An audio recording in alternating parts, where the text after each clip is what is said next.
Incidents like that unfolding amidst a staffing crisis in policing all across the country, continued fallout from the pandemic, and racial reckonings like the murder of George Floyd. According to a study released in June by the Police Executive Research Forum, resignations were up 18% nationwide last year. That's compared to the previous year. And retirement numbers even higher. Researchers found a 45% increase in the retirement rate in 2020 compared to 2019. And at the same time, violent crime rising, especially in some of America's largest cities. So much so, the federal government is taking notice. Correspondent Michael Shore live tonight in Los Angeles. So, Michael, none of this obviously sounds good.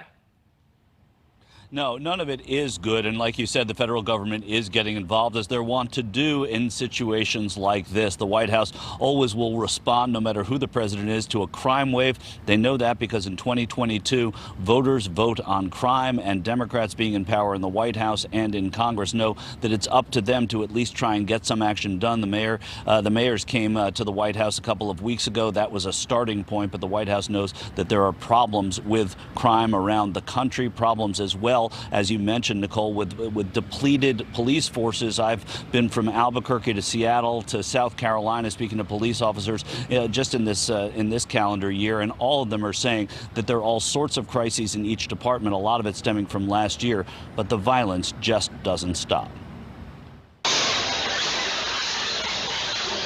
Another weekend and yet another wave of gun violence dotting the U.S. map. From New York City, 7 innocent bystanders shot amid gang violence. 10 people were shot, 3 of which are known Trinitario gang members. To New Orleans, 5 were shot in a French Quarter once again teeming with tourists. To Baton Rouge, just 2 hours away, a man on a stabbing and shooting spree.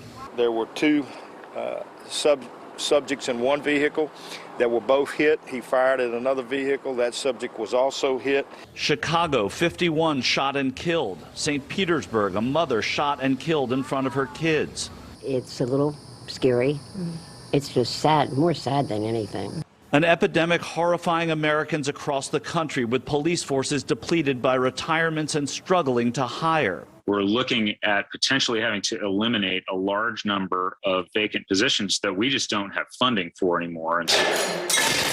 Outgoing Deputy Police Chief Chris Davis serves on a Portland, Oregon department still feeling the reverberations of nationwide protests over last year's murder of George Floyd. Nationally, there's a crisis of confidence in our profession. I mean, we have to just get comfortable with that uncomfortable reality and start working through that. The city of Portland and Democratic Mayor Ted Wheeler, who also serves as police commissioner, dismantled some police specialty units, now struggling to get officers to build them back.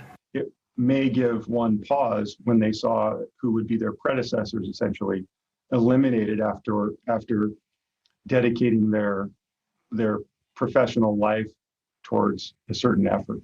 But Lieutenant Greg Pashley of the Portland Police says the violence is affecting everyone, including cops. It's alarming, it's disappointing, it's horrifying to people who are suffering through it.